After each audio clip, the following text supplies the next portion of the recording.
Hello everyone and welcome back to the channel. Today what I have for you guys is a brand new GTA Online video. Rockstar has changed one of the properties in the game for this week, and we also have some pretty amazing vehicle discounts up for us on deck as well. It's honestly just a really solid week if you're into this type of heist, as well as if you're into these type of vehicles. So let's break down all of the best deals, tell you which ones are super worth taking advantage of, as well as I'll also be advising you on some of the purchases that might not be worth your hard-earned money, because of course, as you know in this game, cash is super important, and I don't want any of my viewers wasting their hard-earned money on the wrong purchases during these weekly events.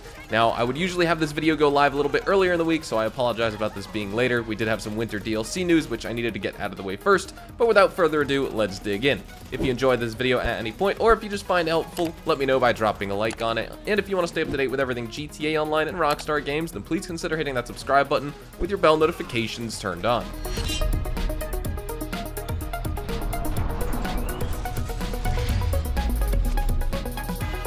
Alright, jumping into our first vehicle discount, we have 40% off the Pro-Gen Emirates. And just in terms of a review here, this is a very high performance supercar that's inspired by the McLaren Senna. It offers impressive acceleration and top speed, sort of rivaling a lot of other vehicles in this game. Actually, it does better than most other vehicles in terms of top speed, only being beaten out by very few. And its handling can be a little bit challenging at first due to the low suspension it has, and that requires a little bit of skill to master. But once you can control this car, it provides exceptional traction for those sharp corners. And while it is rear-wheel drive and does demand a little bit of a learning curve compared to other cars, it does consistently outpace the all-wheel drive Krieger, for example, in races. The Emirates excels as one of the fastest supercars on last-gen platforms, and it maintains a top 10 position on new-gen platforms as well. And while customization options are limited and its aesthetics may not suit everyone here, the stellar performance this car has makes it a highly recommended choice for dedicated drivers and racers in this game. So absolutely 100% recommend picking it up. But moving on, we have 50% off the Pegassi Zentorno. The Zentorno in GTA is another standout supercar, celebrated for its exceptional acceleration, powerful engine, and all-wheel drive layout.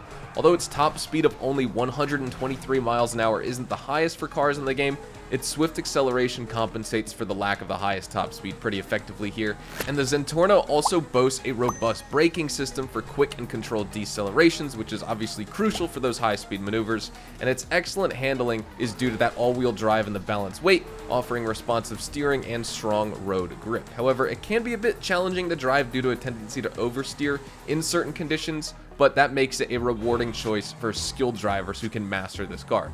Absolutely recommend buying that. For number 3, we have 50% off the Emperor ETR1, which is probably a vehicle you don't hear about all that much. It's alright in the supers class. It offers acceptable performance in my opinion. It does feature excellent traction due to that large spoiler it has, and that provides substantial downforce during acceleration and maintaining speed in corners. And while it has lower revving engines compared to other endurance cars' engines, it does still deliver ample power for its top speed, and the engine also produces a relatively powerful sound here, although it does lack that high pitch that you may come to love with other supercars in the game like the Tyrus or the RE7B, but it's still pretty nice sounding in my opinion. Just a small little anecdote there.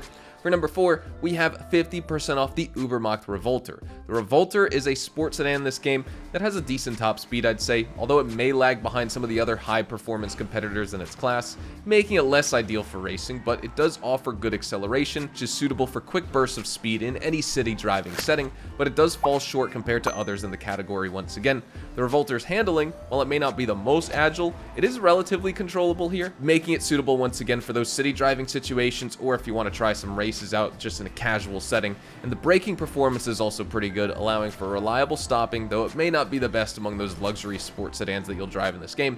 Overall though, the Revolter is a nice balanced choice for general gameplay, but it's probably not going to be the top pick for any racing enthusiast out there who's seeking the absolute highest top tier performance. Moving on to number 5, we have 50% off the Albany Hermes.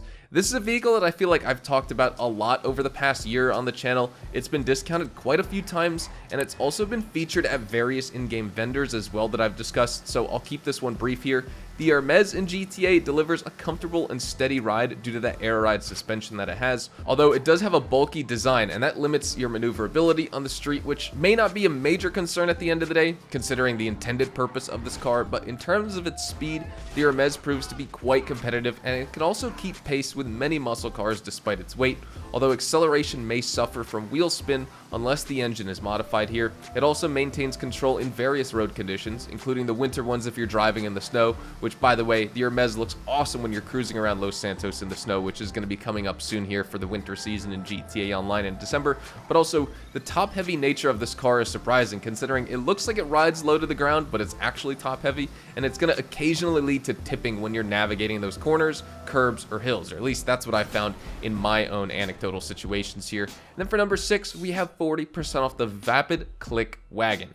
This wagon in GTA offers comparable but obviously less impressive performance when you compare it to a vehicle like the Albany Roosevelt due to the weight and also the outdated engine here. Its antiquated suspension system also makes it prone to spinning out at those higher speeds and struggles with steering. Lowering the suspension might alleviate some of those issues, which is going to reduce body roll. And while it maintains solid durability, it's not really as robust as other classic cars in this game. And despite not being built for it, it's obviously not going to fare well off-road at all compared to some older DLC cars. So obviously none of these were built for the off-road, but older DLC vehicles in this game, both when they released and also in terms of the vehicle models, what they're based on, and those models being older, they actually perform better than this. So the customization, I would say, with this car is the one saving grace, and that doesn't make this vehicle totally useless, and so maybe you'd want to pick it up for that, but that's about it. And then for property discounts, we need to discuss those because I was kind of teasing that at the beginning of this video. Obviously, you know, we have the 50% off facility properties, upgrades, and modifications,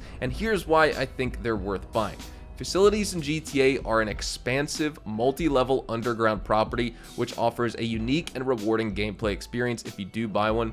Obviously, these can be fully customized to your liking, similar to other properties like bunkers and motorcycle clubhouses and even CEO offices. And what sets facilities apart is their pivotal role in unlocking the Doomsday Heist, which is one of the most thrilling and lucrative endeavors in the game if you do have like sort of a group of players to consistently play this with. I would say it's obviously not the most meta way of making money, but it certainly is one of the most fun ways if you have a solid group of confident players, or competent players I should say, which not everyone has. I certainly don't. But either way, owning a facility grants you access to that top secret planning room for the heist, where you can team up with other players as a VIP or CEO and embark on that series of epic missions. And those multi-mission heists are action-packed, and they do offer some pretty substantial rewards at the end of the day, which means they're at least a must-try if you are a GTA Online player who has some friends to play them with. Like I said, they're not a meta way for making money, but they're quite enjoyable with a crew, and they do give you a chance as well to try out lots of unique and futuristic military equipment in this game, so that's probably a benefit there. The one benefit I would have said for a solo player to get this property is so they could store the Avenger, but they don't even need to do that anymore. So honestly, I just use that as a place, obviously, to play the Doomsday Heist if I can do it.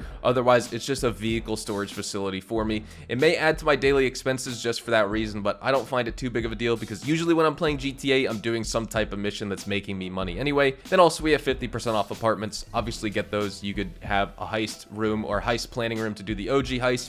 You get your 10-car garage if it's a high-end apartment, etc., etc. That's worth it. When it comes to what to buy, definitely check out the Emirates, the Zentorno, the facility, and the apartments. I would avoid the Hermes as well as the Click Wagon, and I would consider buying the ETR1 and the Ubermacht Revolter. But with all that said, we've reviewed every major discounted purchase in GTA Online for this week. I'd love to know what you think about the property and the vehicles on offer for us this week. Like I said, this video is out a little bit later during the week than I would usually put it out. I try to get these out on Fridays, but I've been a little bit busy, so hopefully you guys can understand that. But with all that said, hopefully you all enjoyed the video here today, and if you did, hopefully I earned your like on it. And of course, if you are new to my channel and you want to stay up to date with the best GTA Online, Red Dead Online, and Rockstar Games content, then please consider hitting that subscribe button so you don't miss out on a single thing we post here on the channel. We consistently talk about updates, news, information, tips, tricks, and even leaks, and we'll keep you guys updated here on the channel daily, so make sure you hit that subscribe button. If you want to follow me over on Twitch, Twitter, and Instagram, those are the best places to get connected with me outside of YouTube, and you're more than welcome to ask me any questions on those platforms.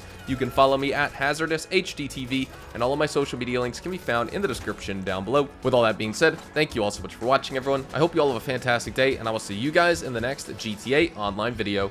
Adios, amigos.